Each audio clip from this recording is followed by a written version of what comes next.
Bom dia, queridos. Deus abençoe. Uma alegria estar com vocês aqui mais uma vez. Trago um abraço lá da nossa congregação, né? E aproveitando o momento que nós falamos dela, fica o convite para você estar conosco em alguma oportunidade que nós teremos, né? Seja um encontro de homens, encontro de casais ou de mulheres, como nós costumamos ter lá. Então vai ser uma alegria tê-lo conosco em alguma dessas programações.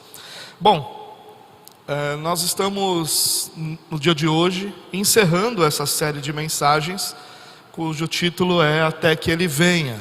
E a ideia central dessa série é que nós pudéssemos falar um pouquinho sobre o desenvolvimento da fé cristã, sobre o amadurecimento da fé cristã.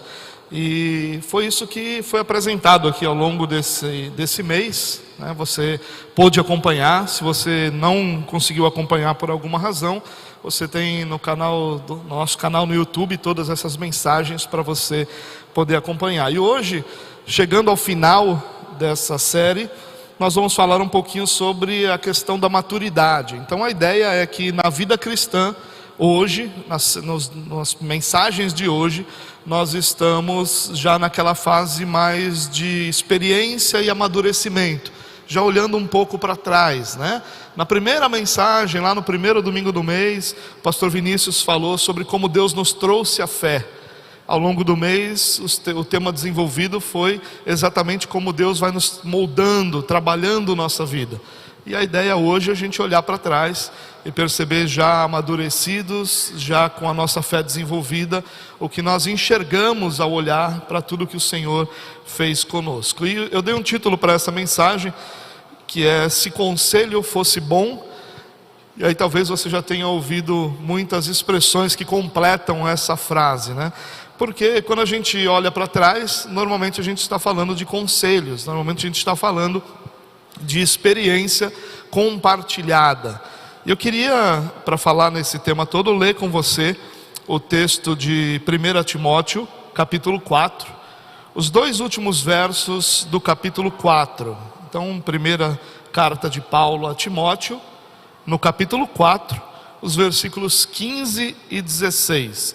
Se você quiser acompanhar comigo aí na projeção, eu estou usando a versão NVI, mas se você prefere usar a sua versão também, fique à vontade aí na sua Bíblia, no seu celular, como for mais conveniente para você.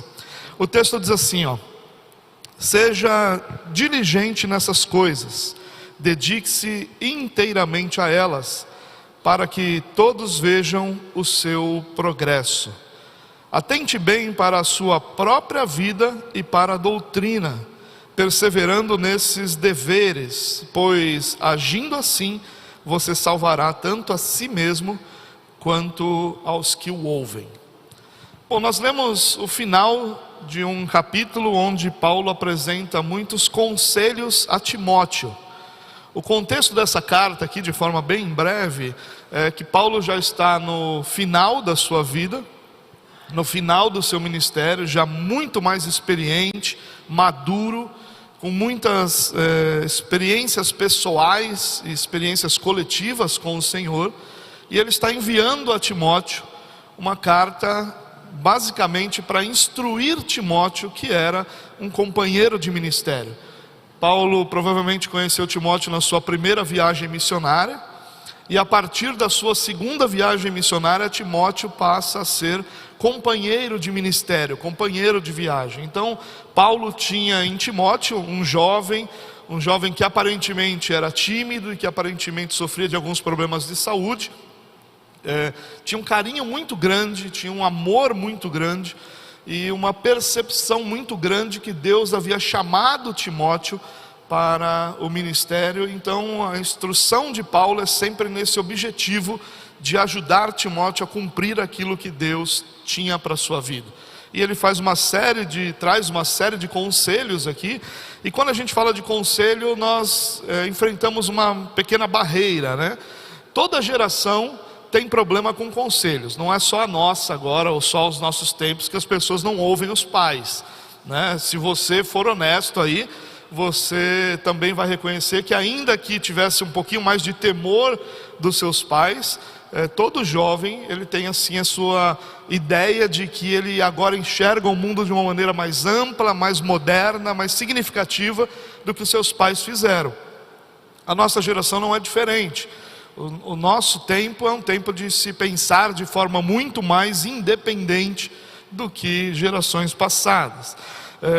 É interessante que um poeta inglês chamado Joseph Addison, ele diz que não há nada que recebamos com tanta relutância quanto os conselhos. E isso é uma verdade. Nós, quando ouvimos conselhos, nós normalmente ouvimos com certa relutância. Por quê? Porque é da nossa natureza não gostar de sermos contrariados. Quem gosta de ser contrariado? Ninguém gosta. Ninguém gosta quando alguém diz para você que você deveria fazer outra coisa diferente daquela que você pensou em fazer. É por isso que William Shakespeare vai dizer que o ouvido humano é surdo aos conselhos e agudo aos elogios, porque faz parte da nossa natureza gostar de recebermos afirmações ou de sermos elogiados por aquilo que nós fazemos. Ao mesmo tempo, também faz parte da nossa natureza termos ouvidos naturalmente surdos para os conselhos. E a ideia aqui de Paulo não era simplesmente o conselho pelo conselho. Era o conselho que advinha de uma experiência, ou o conselho que advinha de uma convicção de amor por Timóteo e por como Timóteo poderia desenvolver seu ministério e sua vida, mas acima de tudo, conselhos que vinham de alguém cuja vida o habilitava aos conselhos. Então não é só uma questão de ouvir conselhos, é uma questão de ouvir conselhos de alguém cuja vida demonstrou toda a dedicação, todo o amor, todo o zelo pelo Senhor e pelo seu Evangelho. E são os conselhos desse homem que nós lemos nesses dois versos que nós acompanhamos juntos aqui, o verso 15 e o 16 do capítulo 4. E eu queria, desse trecho que nós lemos, extrair então 3 conselhos que Paulo dá a Timóteo, na esperança de que para as nossas vidas esses conselhos também possam ser positivos e tão benéficos quanto foram para Timóteo. O primeiro desses conselhos, irmãos, é quando Paulo diz: olha, seja diligente nessas coisas. Que coisas? As coisas que ele vem anteriormente aconselhando, né? Dedicar-se à palavra, dedicar-se ao amor, ser zeloso pela obra de Deus. Ou seja, o primeiro conselho de Paulo ali é que Timóteo seja diligente, que Timóteo seja dedicado. E qual é o conselho de Paulo então aqui? É esse: seja diligente naquilo que é a sua vocação. É claro que Paulo está especificamente falando a Timóteo sobre ministério pastoral, mas esse conselho ele é tão amplo que ele serve para nós em todos os aspectos da nossa vida. E há um detalhe muito interessante, e a data é propícia, já que nós estamos no mês onde a reforma protestante é lembrada, e amanhã, especificamente, dia 31 de outubro, é uma data que se convencionou entender como a data para se comemorar a reforma protestante, desde 1517. Nós vamos, ao olhar para a reforma, sermos influenciados por um pensamento que é bíblico, mas que havia se perdido ao longo da história. O pensamento de que toda vocação é sagrada. Ao longo de um certo período da história da igreja, se compreendeu, ou erroneamente se compreendeu, que a vocação religiosa era superior às outras vocações. Então, por exemplo, quem tinha uma profissão ainda que de destaque, como a medicina ou como o direito, e ainda que exercesse com zelo e com dedicação essa profissão, ela sempre estaria abaixo da grandeza da vocação religiosa. E a reforma protestante vem derrubar essa compreensão, porque ela não é bíblica e ela é errônea, e vem resgatar a ideia de que Deus deu a cada um a sua vocação e de que toda vocação é sagrada.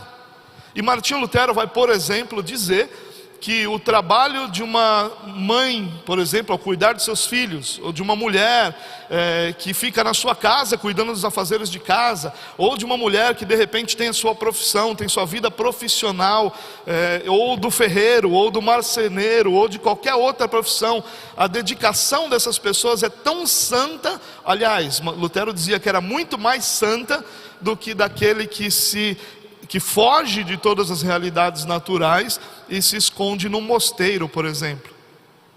E os reformadores, e Calvino vai dizer algumas coisas muito parecidas, ele vai sempre lembrar que toda vocação é sagrada.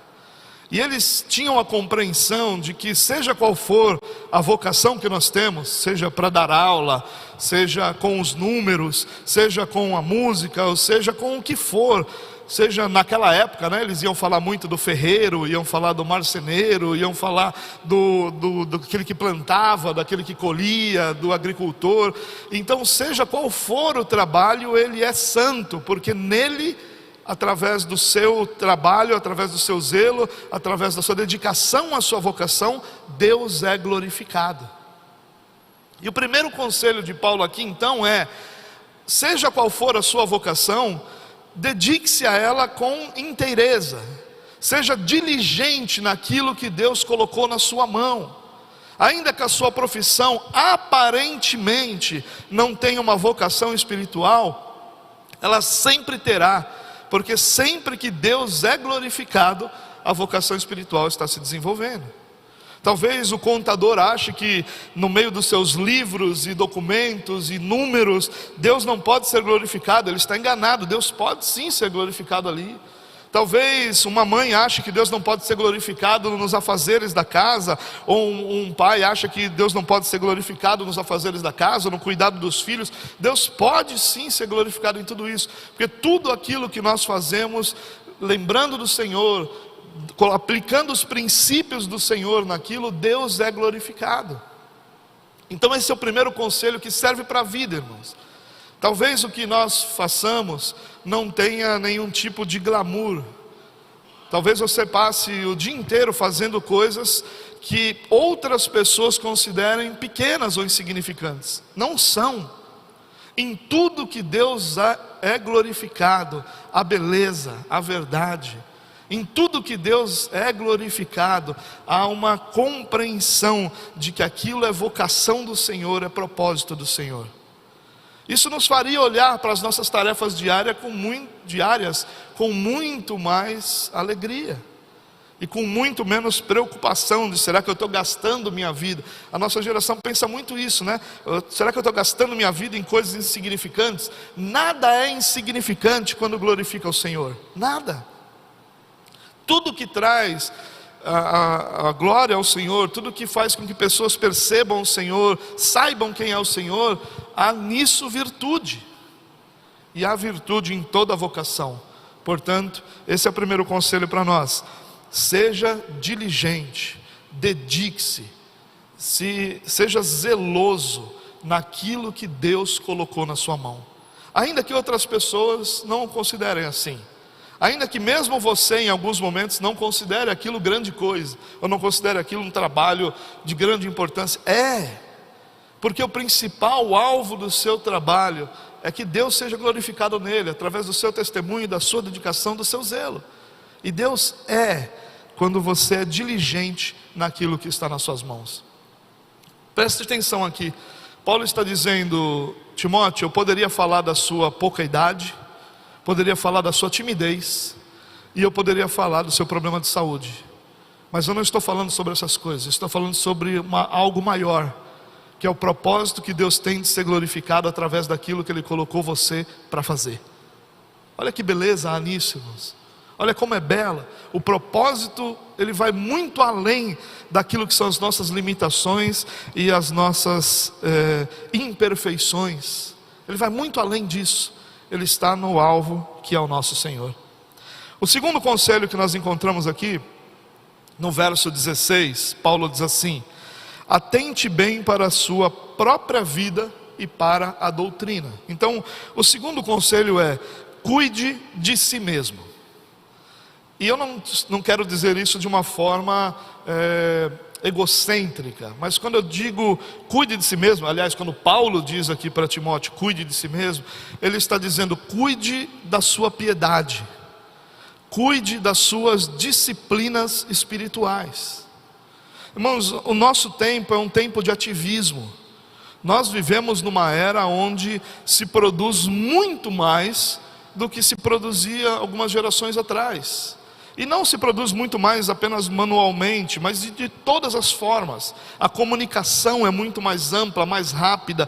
Hoje você conversa diariamente com um número de pessoas que provavelmente você não conversaria durante uma semana inteira 50 anos atrás. Hoje se produz 5 vezes mais alimentos no Brasil do que se produzia 50, 60 anos atrás. Praticamente na mesma quantidade de terra. Tudo hoje é sobre produção, tudo hoje é sobre mais, é sobre fazer mais, sobre realizar mais, e nós naturalmente fazemos parte disso. Então nós queremos produzir mais, nós trabalhamos mais, nós fazemos mais coisas. Hoje nós temos um tempo que teoricamente deveria ser melhor, porque nós temos uma comunicação mais rápida e rapidez em muitas coisas, você não precisa ir em muitos lugares, mas ainda assim parece que a gente tem cada vez menos tempo. E por ter cada vez menos tempo, às vezes nós não percebemos como nós estamos deixando de lado, na falta desse tempo, aquilo que é mais importante, as disciplinas espirituais da nossa vida. Quando nós acordamos atrasados, por exemplo, ou quando nós temos algum compromisso inesperado, ou algum compromisso inadiável, o que fica para trás? O que deixa de ser feito? Normalmente são as disciplinas espirituais.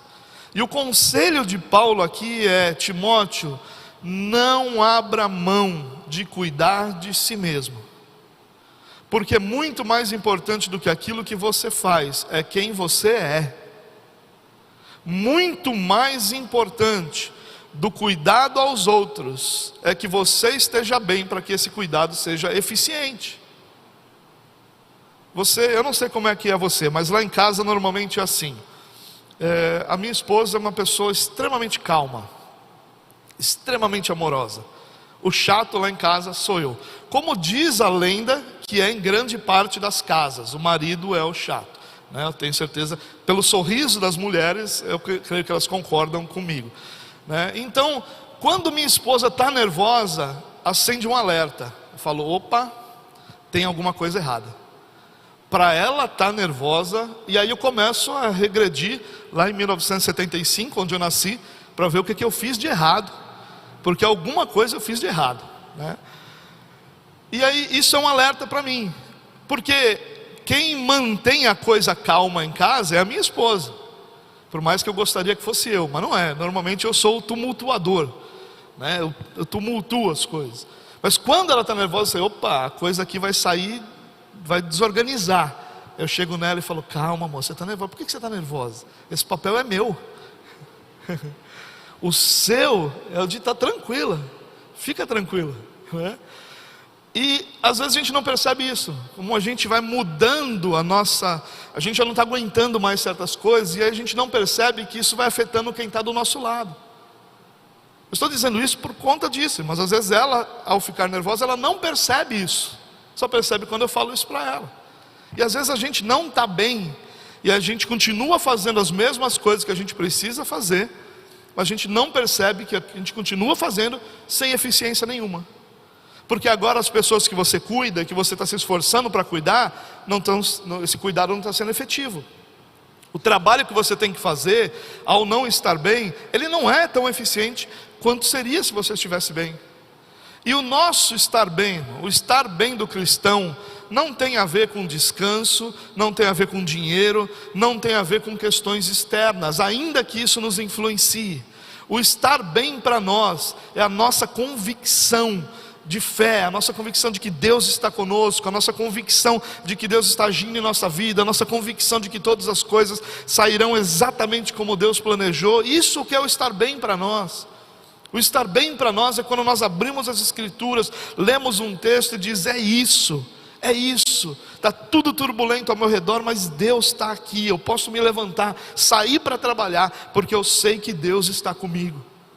E quando nos é roubado, e roubado no sentido de que nós permitimos esse roubo, quando nos é roubado o nosso tempo para as disciplinas espirituais, onde nós paramos de ler, paramos de orar, paramos de meditar nas Escrituras, o resultado disso é que o que nós fazemos já não é tão belo, já não é mais tão agradável, já não é mais tão eficiente como poderia ser. Paulo está dando esse conselho para Timóteo por uma razão muito importante. Timóteo tinha muitas outras pessoas debaixo do seu pastorado, pessoas que ele teria que ensinar, pessoas que ele teria que discipular, pessoas que ele teria que disciplinar, pessoas que ele teria que instruir, direcionar, enviar, ou seja, era uma tarefa hercúlea aqui, e ele sabia, Paulo sabia, a não ser que Timóteo esteja bem, ele não vai fazer isso bem, e o resultado e a efetividade não vai ser boa. Portanto, fica esse conselho para nós, irmãos, não de uma forma, de novo, egocêntrica, de uma forma helenista talvez, mas olhando somente para nós, só para o nosso prazer, não é isso, mas esteja bem. E se você não sabe como estar bem, para todo cristão estar bem envolve as disciplinas espirituais. Separe um tempo para oração, não deixe de ler as Escrituras. Hoje nós temos um privilégio que os nossos pais e avós não tiveram, que é o celular. Hoje você, ainda que a Bíblia de papel seja, para nós cristãos, tem aquele romantismo nela, né? E é muito agradável abrirmos as Escrituras, no ônibus, no trabalho, no banheiro, onde quer que seja, você tem o celular onde você pode ler.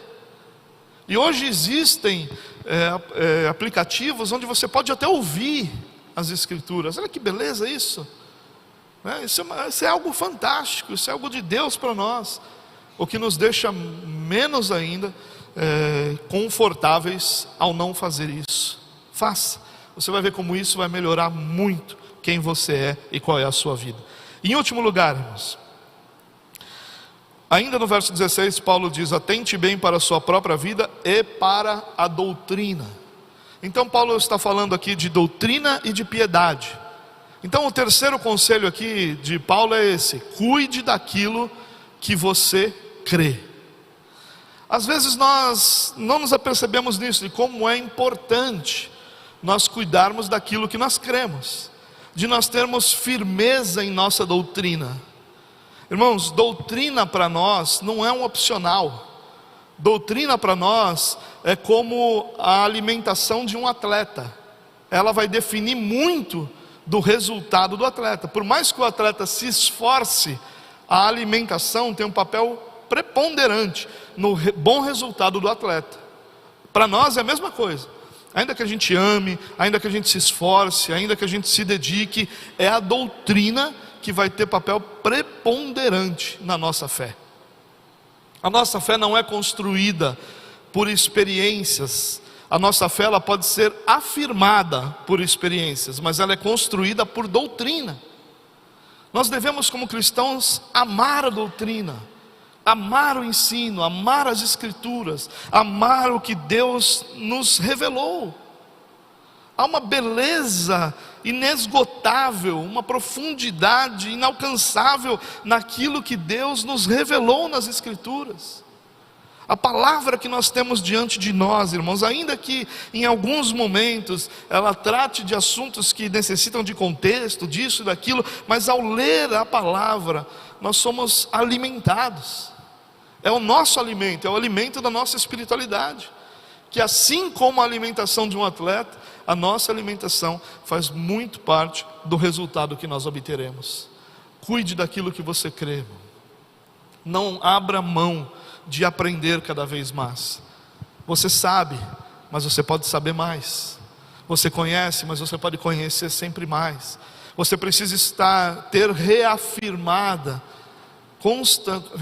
constantemente as suas doutrinas, as suas convicções, a sua fé. Se aprofunde nisso, saiba cada vez mais aquilo que você crê. Entenda aquilo que você crê, entenda esses termos que de repente nas mensagens você ouve e diz: meu Deus, o que é esse negócio aí de justificação, o que é esse negócio de reforma, o que é isso, o que é aquilo. Às vezes esses termos nos fogem um pouco do nosso normal. Busque aprender isso, cuide daquilo que você crê, irmão. Cuide, lapide aquilo que você crê.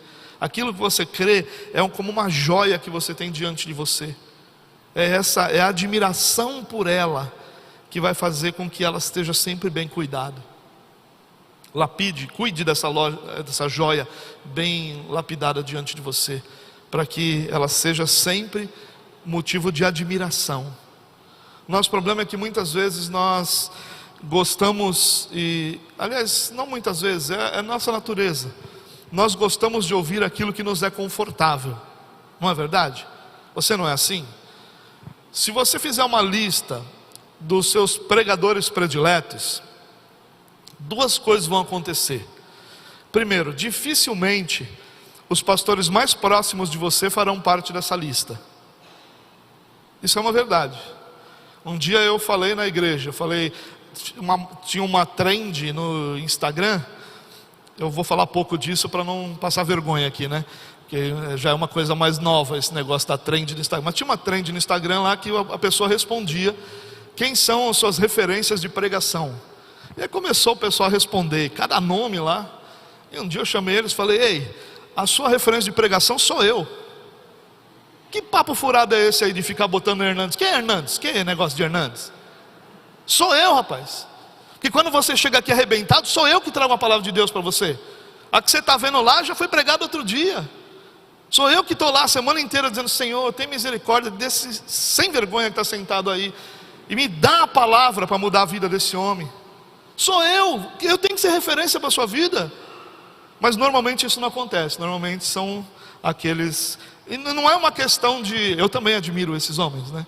Mas eu assisto os meus pastores, eu assisto as pessoas que estão próximas de mim, porque eu acredito que isso é importante, porque são essas as pessoas que a palavra de Deus. Mas o mais importante, quando nós fazemos uma lista assim desses homens, você vai perceber que não é o conteúdo, apesar de você achar que não é o conteúdo o mais importante, é o modelo. Quanto mais o modelo de quem você admira for, aliás, quanto mais você admira uma pessoa, você pode ter certeza que mais próximo de você está o modelo de apresentação daquela pessoa. Então, grande parte dos pregadores que você gosta vão falar de um jeito que você gosta de ouvir, vão por uma linha de raciocínio que você gosta de ouvir, vão ter muitas vezes um timbre de voz, uma dicção que você gosta de ouvir, e a gente nem percebe isso. Porque naturalmente a gente se aproxima daquilo que nos é confortável. Nós não gostamos de nos aproximar do que é desconfortável. Só que quando nós fazemos isso, irmãos, nós estamos correndo o risco de não estar cuidando daquilo que a gente crê. Você lembra que eu fiz uma analogia com a alimentação de um atleta? Você já viu a alimentação de um atleta? Não sei se tem algum atleta aqui, né? Eu certamente não sou, né? Mas a alimentação de um atleta, você olha para ela, para mim, aquela alimentação ali não serve não. Eu, que gosto de um belo e de um bom bife, vendo o camarada comer um franguinho branco, não é para mim. Aí você vai ver o camarada com um prato cheio de salada. Salada, eu gosto de onion ring, né? Cebola frita. Não quero saber negócio de salada, né? Salada para mim é assim, frito é bom, né? Mas o que o atleta tem que fazer? Ele tem que ir para o desconfortável, porque o desconfortável com o tempo se torna natural para ele. Você pega um atleta de alto rendimento, ele não come sofrendo aquilo, ele come sabendo que aquilo é tão importante para ele, que aquilo é tão valioso para ele, que ele vai se aproximando daquilo, e aquilo vai se tornando para ele uma realidade agradável, ainda que seja desconfortável no primeiro momento. Cuidar da nossa doutrina é a mesma coisa, irmãos. A gente vai ouvir estudos que às vezes são monótonos, às vezes são cansativos, pessoas que de repente não falam do jeito que a gente gostaria, mas ali está o conteúdo. E ao nos aproximar do conteúdo, naturalmente isso vai nos aproximando daquilo que é a nossa fé, e vai fazendo com que a gente goste daquilo e que aquilo se torne agradável para nós. Portanto, esse é o último conselho: cuide daquilo que você crê. Eu queria terminar, irmãos, só com uma frase de um poeta italiano, Arturo Graffa.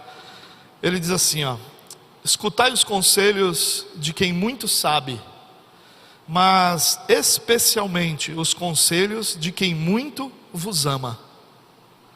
Esse é o conselho desse poeta para nós. E se tem alguém que nós temos convicção que nos ama profundamente e plenamente, é o nosso Senhor. Por isso que as Escrituras vão falar de nós anunciarmos todo o conselho de Deus. E o conselho ali vai ser aproximado exatamente da ideia de palavra, de doutrina. O amor de Deus por nós é também expressado no fato de que Ele nos deu sua palavra, para que nós conhecêssemos tudo o que nós precisamos saber para viver para a glória de Deus. Amém? Queria orar com você. Pai, muito obrigado por esse momento tão especial de aprendermos do Senhor. E a nossa oração, Deus, é que o Senhor nos ajude a ouvir esses conselhos. Conselhos de quem nos ama, do Senhor, o nosso Pai, e aplicá-los em nossa vida, para que nossa vida seja para a glória do Seu nome. Nós sabemos que a única forma de fazermos isso é se o Senhor nos capacitar a vivermos dessa forma. Portanto, essa é a nossa oração. Nos ajuda, Deus, molda a nossa vida, nos capacita, nos fortalece, nos dá condição de vivermos para a glória do Teu nome, Pai. Amém, amém, amém, irmãos. Deus abençoe.